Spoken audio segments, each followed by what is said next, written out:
spirits reviews. So today, go back over to Vocation Brewery, based in Hebden, up Yorkshire way. I think it is.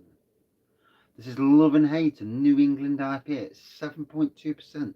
I feel sure I have reviewed this in the past. But you know, beers change over the years, and more at certain breweries than other breweries, but not so much this one, thank God. So, forget crystal clear beers with delicate flavour profiles. Our juicy and unapologetically murky New England IPA is made to leave a lasting impression. Traditionalists will hate it, but to us it's the one. So, juicy, hard-hitting, hazy, an authentic Vermont yeast strain and a big dose of oats work together with plenty of dry hops to create stunning aromas and a silky smooth finish. Citra and Galaxy are the hops on this one. Your beer, our vocation. Pour carefully, it says. And it's got some writing on the back here that means no to me. So, funnily enough, doesn't have the date, doesn't have the address where it's from. So anyway, let's get pouring. I'm just about to cook dinner, Sunday dinner. We're having Irish food. We're having Irish mince, sausage, white pudding, the works. And yours truly is cooking. Yeah, it's been a good day. Good day for the brain today. So as you can see, big hazy pour. This looks like orange juice. Look at that. Vocation. Well, like I say, Vocation have really been hitting, releasing some nice beers of late. They've just done a collaboration with a local brewing company, Neon Raptor. So presume that's going to be some sort of imperial stout. And looking forward to the barrel aged range of imperial stouts they're going to bring out. For me, one of the top breweries in the UK. Um, I think their range of beers is exceptional. The fact that there's two big beers in Tesco's at a fiver each that are really good. I loved Imperial Banana, and the triple IPA was stunning as well. The Imperial Banana seems to, with one or two beer reviews, but not all, seems to have been very well received. Obviously, in any case, any beer is down to that person's taste buds and day of the week and so much. So, orange looking pour looks like a juice fest of a pour. A centimetre of head, or just under actually. And there you have the halo on the glass again. It's the white fluorescent tubey thing at the back doing that. Hoppy, tropical aromas coming off this. Right, cheers. Looking forward to this.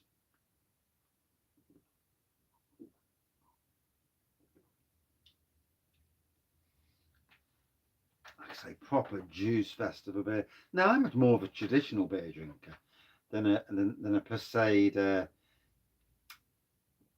what you would call a craft beer drinker.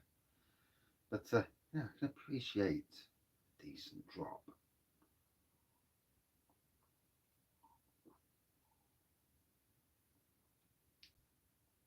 Ooh, done that at the Wraggys spot. Looks the part, doesn't it? It looks nice. It's certainly tasting good. And obviously, Vocation. I remember when they first came to supermarkets, and it was certainly Asda who had the majority of their beers.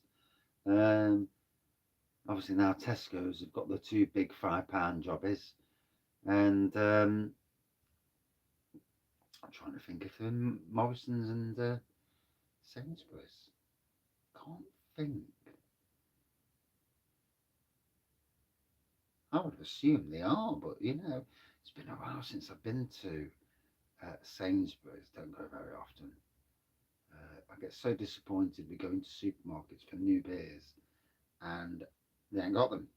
I mean, I went to the local Tesco's yesterday looking for new beers. Well, I was doing my shopping anyway, but And yeah, nothing, zilch. A lot of beers going off, going, so they're going to address it soon. So looking forward to that. Gives me a chance to put a bit of money in the kitty anyway. So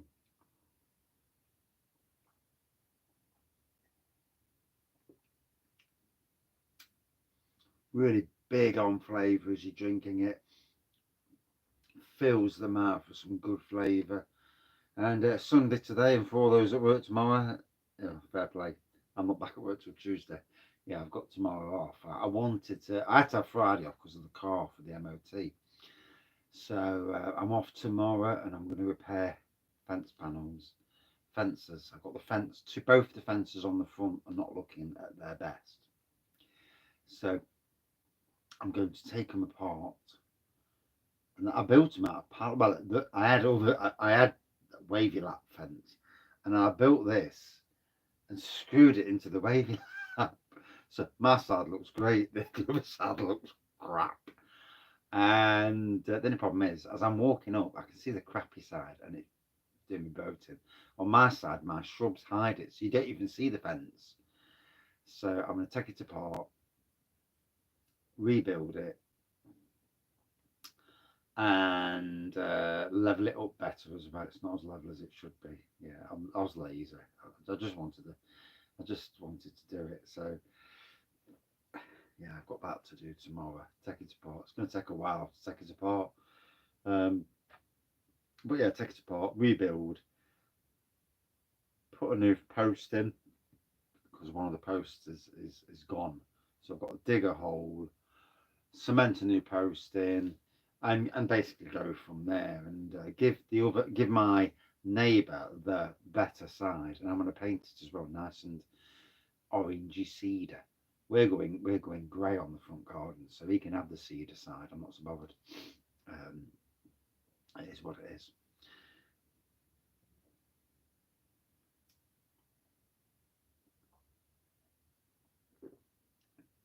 And like most people, I'm trying to catch up on work. We're doing decorating. We're going through the house and blitzing room by room, chucking stuff away, recycling what we can, giving to work if need be. I've got a unit that's it's good for work, and I'm gonna actually give it to work to get rid of it. I would try and sell it on the internet, but you get so many idiots that it's just not worth the hassle. It's not worth the stress. When they say to you, "Oh, can you deliver? Where do you live?" Middlesbrough, and it's like, do you not look? I did that with a cooker once, and they lived in something like Middlesex. Well, can you deliver? And it's like, look, me drive all the way down to Middlesex, deliver a cooker. In the end, we scrapped it. We thought, sod it, we'll scrap it. And, it was just less stress. And all it needed was the hinges sorting out, to be fair. It should have gone to somewhere that recycles cookers. And fair play, probably did end up there in the end. Because we knew somebody who was doing that.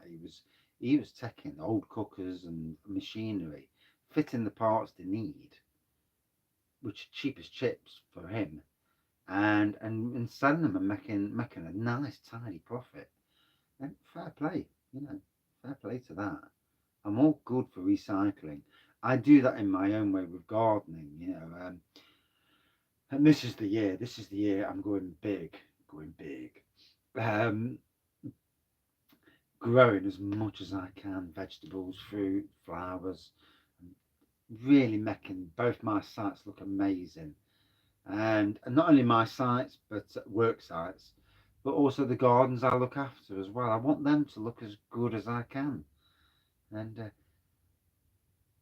because if I'm looking after them, I want them as good as my own garden. I want to go there and think, nice garden, as you do, you know. Take pride. Pride is a thing. We've got to take pride in what we do, and try and push boundaries. And I'm doing the same with homebrew as well at the moment. I'm experimenting. Um, this last year has learnt me something. It's that you know it was lovely to get invited to Lincoln Green for a collab, and no other offers since. I did do the a very small bit part in the collab for the Nano Brew at the Bobbing Up Beer Festival. But I'd like to, once you get your taste of that, I'd like to do more, which is why I'm also brewing, so I can push boundaries myself and see what I can do to make some amazing beers myself, but do it in a home brewery way so that other people with a small budget can do the same.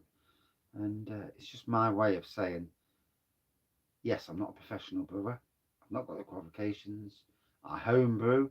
I'm using kits, but I'm using kits and then diversifying and trying to do something different and pushing the boundaries in a way that I can do it. Will it work? I ain't got a clue. That's why I'm trying.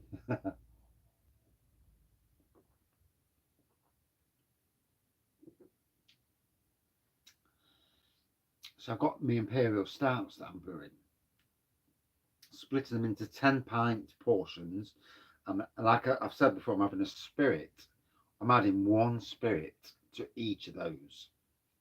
So I'm going to have whiskey, a smoked whiskey, a bourbon, a rum, and Tia Maria. So it gives a coffee. That's the first four. The next brew I do, which is going to be a barley wine. With the barley wine, I'm actually going to brew the barley wine. I'm going to plus it. I'm going to use maybe muscovado sugar or some sort of brown sugar. And we will get back on lives and chat about this, because lives is the real thing. Big apologies. Mindset. I am improving, getting better, and it is a thing where I had a blip, and I'm coming back from that blip, and great beers help you enjoy it. That's what it's all about. It's that virtual pub element in a home. I mean, I can't wait for these fellas to do a tap room takeover in Nottingham, and hopefully, once my finances have improved, when there is tap takeovers, I'll drag the wife down, because it'd be like a night out. We'll go down, have 2 or 3 hours, and come home, sample the beer, see what's on. I can do my photographing, bit of tagging as you do. Maybe the odd sly review if I'm feeling, um, strong enough to do that. Short reviews, not long reviews, and see where we go. Anyway, really enjoying this top class New England IPA.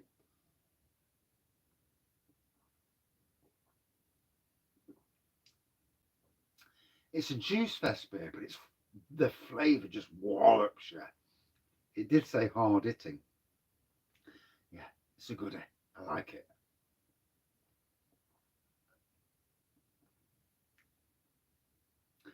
As always, if you've had this before, let me know what you think of it.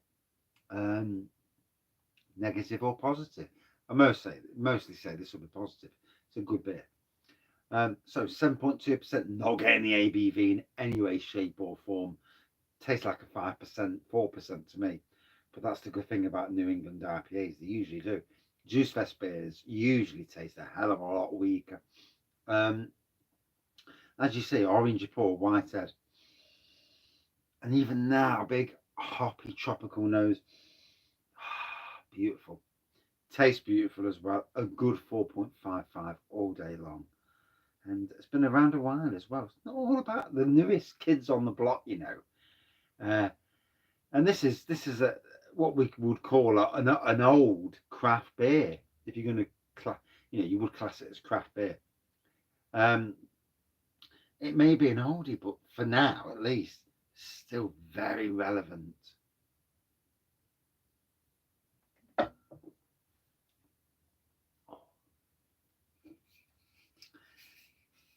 For me, it's what makes beer review. It's the reason I got into doing beer reviews. It's to sly reason to have a drink and not get a bollocking off the. I'm going to do a beer review. Yeah. I'm going to get drunk. Um, Sneaky beer review down the shed. Job's a good one. And yeah, Love an 8 New England IPA. Definitely still a very decent beer. Cheers, Vocation. And looking forward to seeing what you've got coming. The barrel aged ones really excite me. Butterscotch, plum, ginger. Separate, obviously. We don't want a butterscotch, plum, and ginger bloody beer. But yeah, separate ones. Oh, I'd fall in love, which sounds really wrong. So we're not. But with any luck, they'll appear at Nottingham Craft Beer Festival. With any luck. Not been announced so far, but you never know. Cheers, everyone. Cheers, Vocation. See you soon.